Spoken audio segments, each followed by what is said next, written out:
Written by Tina Fey, 2004's Mean Girls is not only a great film, but also a great work of social psychology.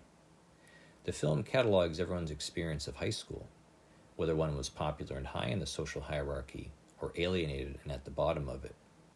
The film explores themes like identity, sexuality, peer pressure, and power. It explores how a moral, authentic individual can be corrupted by her environment, like the students who role-played as guards in the Stanford prison experiment.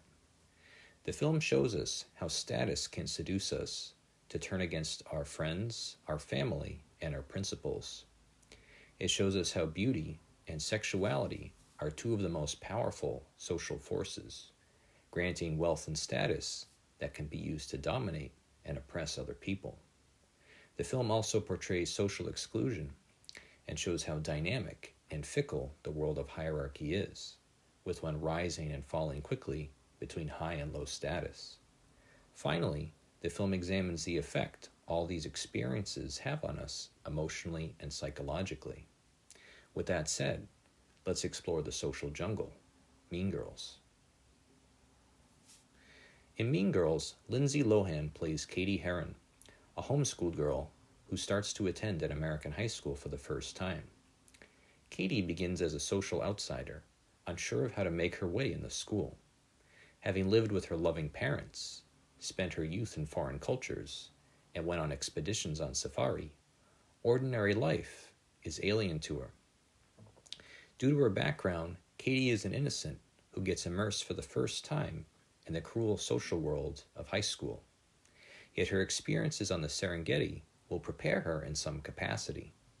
Throughout the film, she will use the metaphor of animal conflict to understand her peers and the motivations that underlie their psychologies.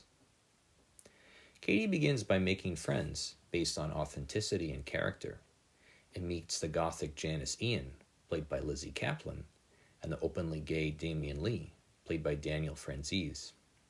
While benevolent influences on Cady, they ironically encourage her to take her first act of rebellion, having her skip class so they can meet her and teach her the social universe of the school. Sitting on the grass, they teach Cady about the different cliques and introduce her to the powerful elite of the school, the Mean Girls known as the Plastics. The camera then cuts to Regina George, played by Rachel McAdams, being carried on the arms of her peers. The de facto queen of the school, Regina is a leader of the eponymous Mean Girls. She rules the school with her two sycophantic followers, Gretchen Wieners, an heiress to a fortune, played by Lacey Chabert, and Karen Smith, played by Amanda Seyfried. These three girls stand at the top of the social system of the school. As Cady begins attending classes, she has her first interaction with Regina. Surprised she is talking to her after learning of her reputation, Regina praises Cady's beauty, giving her a compliment. However, Regina then asks if Cady thinks she's beautiful or not. This moment gives us an interesting insight into her character, as it shows not only what Regina values, in other words, physical beauty, but it also shows her crafty nature, wanting to expand her social circle of followers while subconsciously assessing whether Cady is a threat or not. Cady initially tries to keep herself aloof from the social hierarchy of the school, but is then unexpectedly invited by Regina to sit with her at lunch. Her name itself meaning queen, this offer is almost like an invitation to join the school's royalty. Initially reluctant to join the clique, Cady is encouraged by Janice to do so, who develops a long-term scheme to use Cady to learn about and undermine the Plastics. Janice explains how Regina was once her good friend in middle school, but that she turned against her, humiliated her, and ruined her reputation. Janice herself is a different type of mean girl, an outsider who works to subvert the system dominated by the Plastics. Cady then meets Aaron Samuels, played by actor Jonathan Benet, who she develops an infatuation with. At lunch, however, Gretchen tells her Aaron is Regina's former boyfriend and is off limits for dating. This appears to be a form of social control from Regina, who doesn't want anyone to usurp her power by dating one of her old partners. This rule doesn't deter Cady, though, who starts to flirt with Aaron, even feigning she is poor at math, to get him to come over to her house as a tutor. As time passes, the two develop a romance, which Regina learns about, then pretends not to be threatened by. At a Halloween party, however, Regina shows her true resentment, tries to seduce Aaron, and ends up stealing him back from the more wholesome Katie. Upset, Katie confides to Janice and Damien, who come up with a plan. Motivated by a desire for revenge, Janice schemes for Katie to steal Regina's followers and boyfriend and undermine her attractive figure. From here, Katie immerses herself in the artificial friendship she has with the plastics, but as she does so, she begins to lose sight of her nature. Her character slowly shifts into being more and more like them. She starts to become insidious. She offers Regina Swedish nutrition bars, saying they can help her lose weight, but she does this secretly knowing they're given to bodybuilders to gain weight. As Regina's figure changes, her power decreases.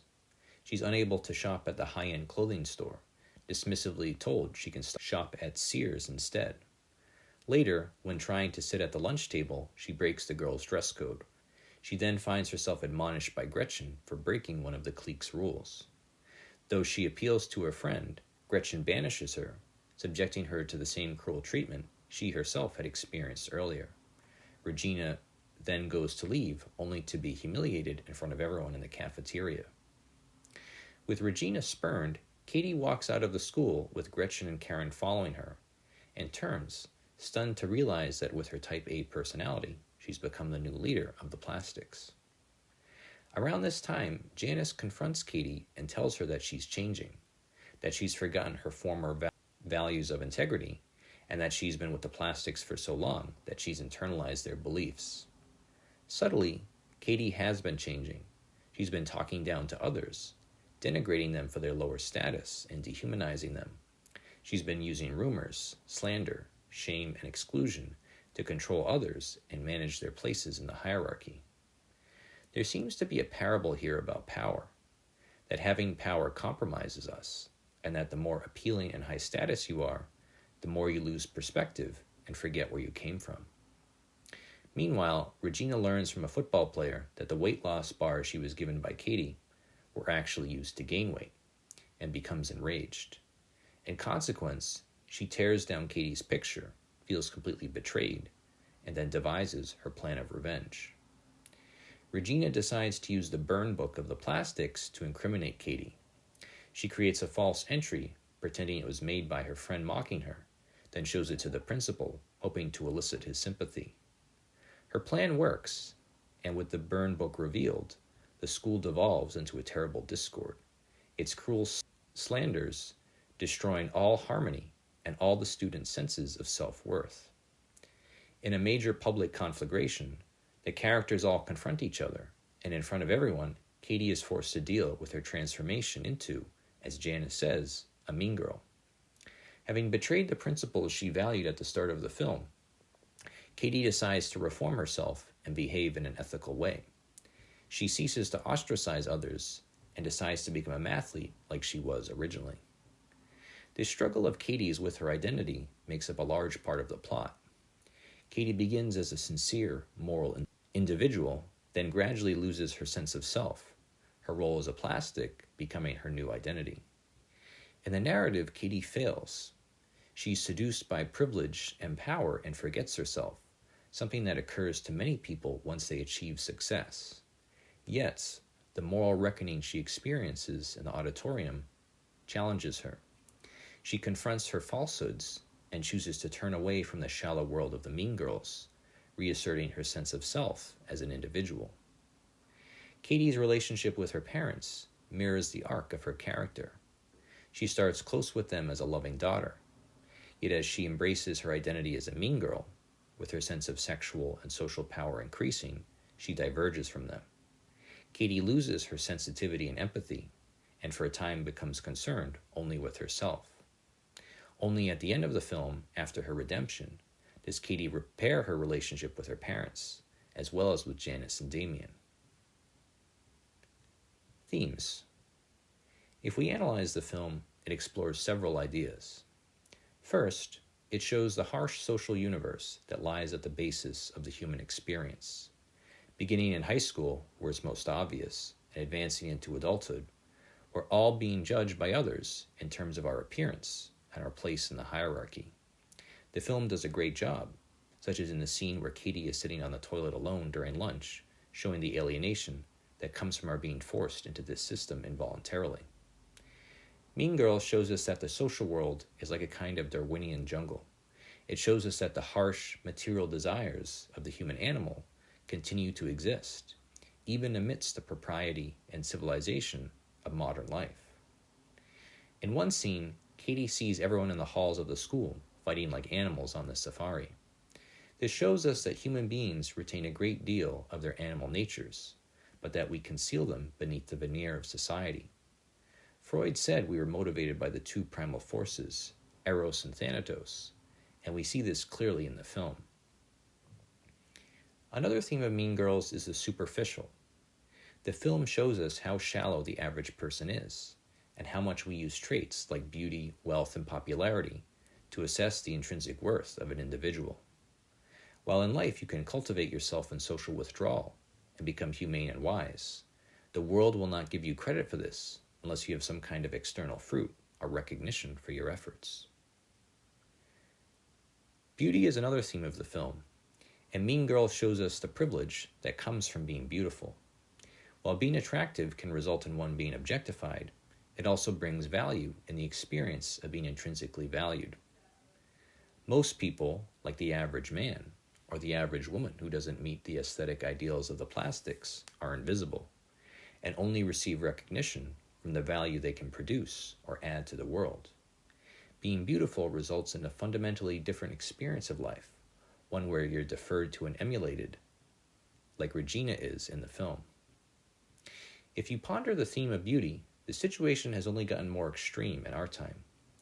Mean Girls was made in the age of MySpace in 2004, but since then we've seen the rise of social media through Facebook and Instagram, and the rise of a new type of person, the influencer. An influencer is a kind of extension of the archetype of the high school mean girl, someone who makes a livelihood simply from being attractive.